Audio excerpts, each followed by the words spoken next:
Pari mom channel sibu yang biri ba mayam puno pui kai khum nazari ngasi ki video sidi aphang ba mioi khudi makna video sibu share to view haina mayam puno ki mafam da khuramjari ngasi ki se yamna thamoi sokpa thamoi kai ba video ma oire ichino mayam tamine rasi pari mom channel na mayam puno ki mafam da video sibu share to view haina amuka suhana khuramjari hello tamo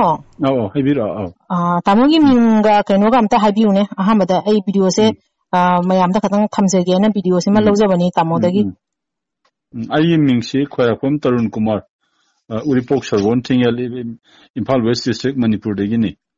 ado tamon huji toiba simpham se kai oina leirege tamo se huji aije kainone aije High Court of Manipur da senior advocate oina leibani hoi tamo thagachari ado asmaina nambol khongnang khong relief camp daki angang napi masa ma tamo hoina tawa thabire yaina tayabako hoi adugi matangda khaji khangjaning ba adu tamo dei wakhum wang khitang hangjage na point tawpa kainone huji angang napi masa se moje asembadi Kangpokpi district ki manung chan laiba khoi daili na nagasing na taba village ama laibani adu lairambani moise adu lairambadi handaki megi tang humdagi tholakhiba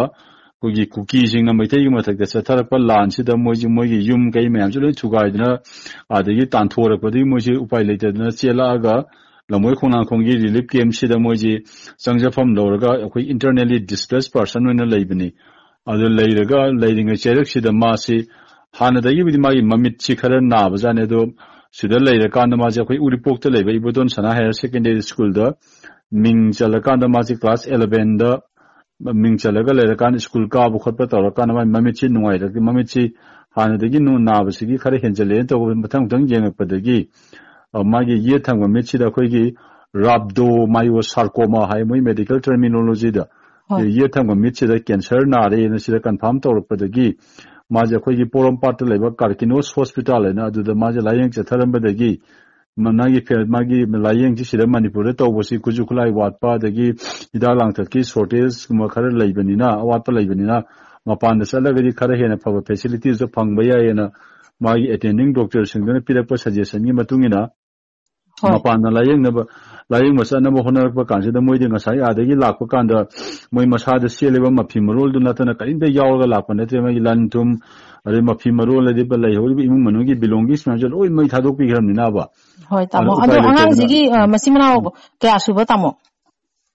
adumakti ayamuna khangde adu pimsa adumadi pimsa simadi khangya adu magi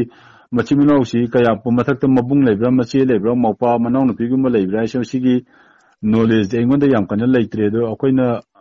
ado tamo gi wa thanaga moije government service ka toba jawra mama ka do kai thabak tawna ba pabung ka di leigibra kamai toba mapa se lei hai do mapa se leire ga sumo gi leiminadra mane mapa se separate oina atoba mafam amada leigraba male da hojiki lamoi khona khongi relief camp to leibedasu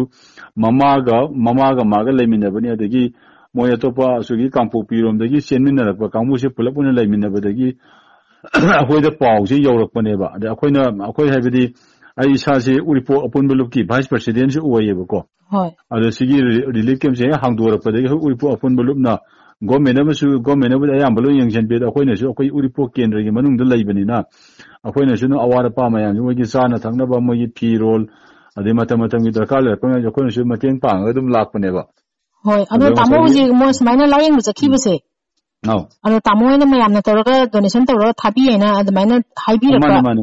man akoi smain tok jabani sigi matang ji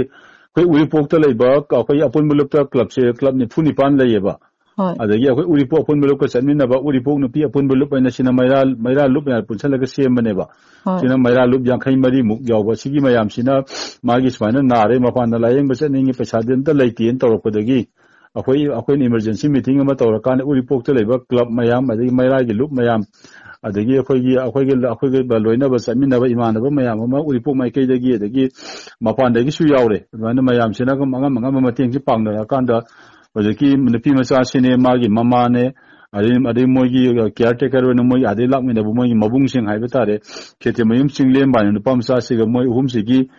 flight ticket si akoina mayam na pirak percent pham duna kapire adagi moida amuk nasai gi mayam na pirak percent pham mayam dudagi lupa lakh amu khare he na akoi moida mayam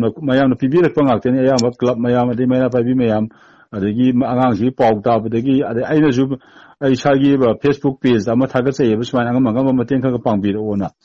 ado su ma sagi akoi maru na particularly maitai community hai tare ko email mayam jina ju yam da ba kha dum happy ra eba hoi tamo ado ai gi GPay account tu da hoi ado tamo hujik cancer hai ba ana ba sidi sen ju jam changi ko ado mo gi su sen tum ju jarok ta ba ado i do tamoina asai Guwahati da yeng do phone to se tamoina mateng to bi rei chana ba thangna ba do gi lei ba ren dusu bhara ani pesa tha da rupa lising 12-13,000 changi di mathakta medicine gi myam ama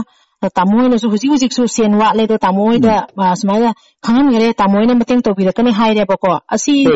ni tamak su thaga chari ai su ai video si ga ai gi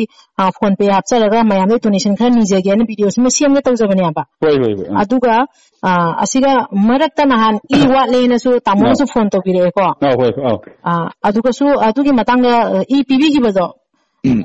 tamogi Mrs. Haigata adi akhoi ichi hairage ba ko mane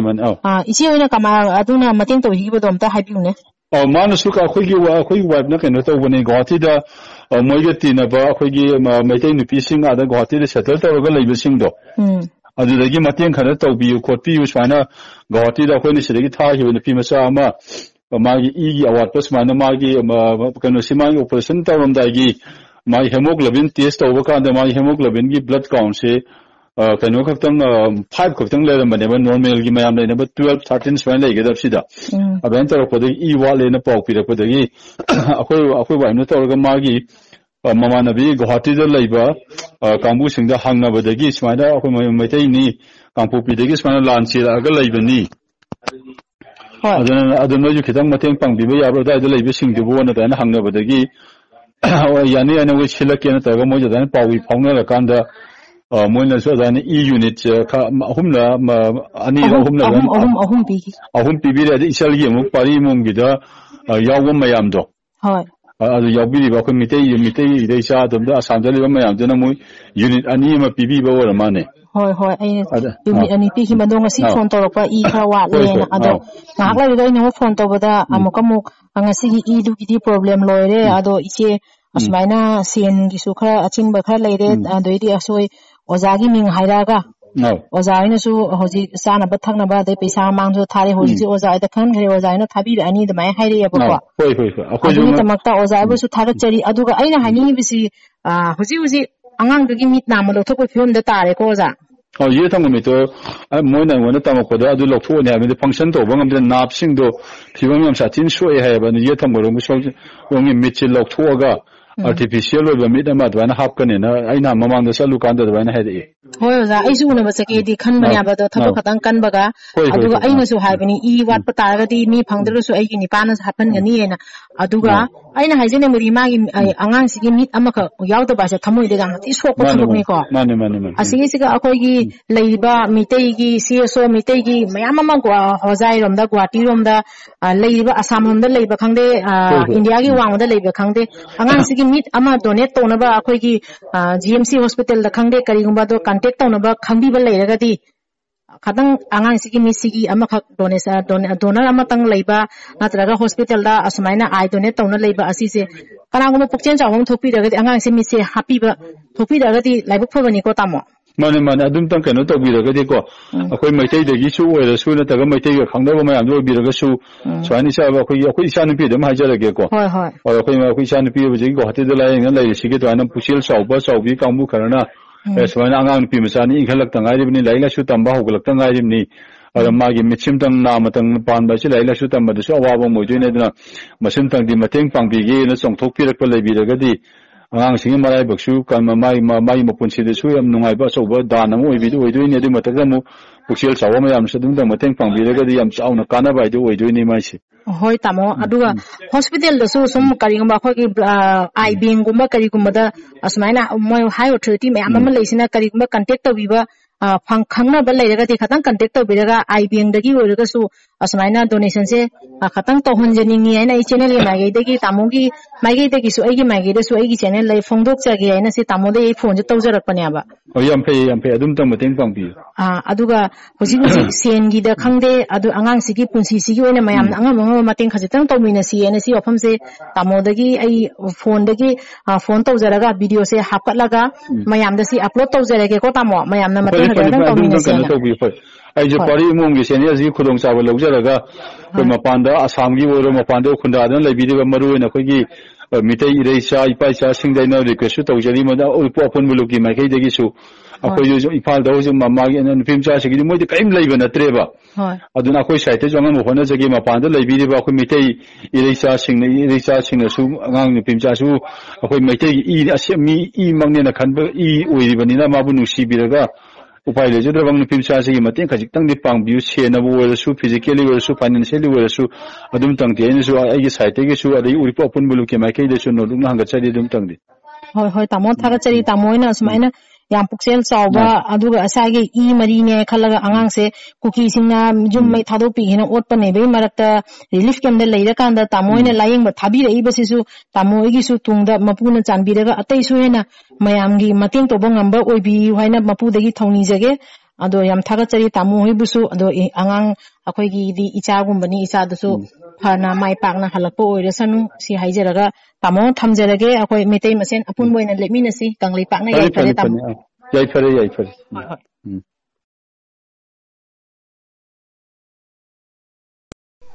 akhoi gi metei gi organization me amama lei basiga haijabadi angang sigi mit se nama lothopui fibam tare khangna ba high authority acho wasang me amama lei metei dasu aduna metei oja singda high authority me amda haijagadabadi I bank leiba sumaina blood bank leiba sumaina I bank su leiri bani aduna I bank da kana gumba khangna chana ba leiragadi kanti khajitang tobiraga angang sigi mit amuka muknauna happy na ba khajitang mateng tobi khangna chana ba leiragadi I bank dagi I donor gumba kari gumba I bank da I leire mata gadi angang sigi mit se amuka happy raga 11 ta kajariba angang sigi tungi punsi yamna sangi yamu wana lenduri aduna mit kana gumba amana akhoi I bank da hospital gumba government hospital GMC gumba Guwahati medical college Dibrugarh medical college me amama leiri asmaina mafam da leiba medical college gumba singda kari gumba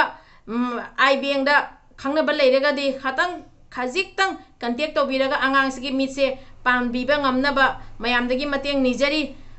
aduga loina na video siga wahi hota soigarasu ichinau singna ngakpi oja singna ngakpi hoina channel gi magi degi request tawjari ngasi gidi matang siga loisanjarege pari mom channel sibu support tawibagi tamakta mayam puna makpu thagachari aduna mayam da haijaga dabadi angang sigi mate akhoi apun boina khaji tang osu tominasi lan se hek horokpadagi ma mai angam ba thakta loina mateng tawnari bani aduna nupi masa si punsi sidi yamna waba phibam da leire mayum makai so loina mai thadok pi khare government service to boy mung sunna chade masagi laying naba sen thumbosu leijade mayamna donation tawra thabirakpa angangni ado mamangdasu blood mathau taina ojana phone to birakpadagi blood cho hoigi sigai su blood khara thaja khare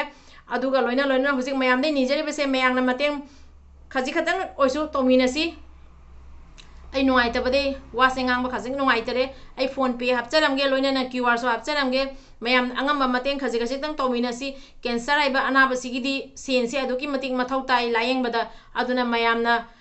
angamba khaji khaji tang oisu mateng tominasi mayam mateng khaji tang oisu tobiro haina mayam dagi mateng nijari khuramjari ngasi gidi loisanjarage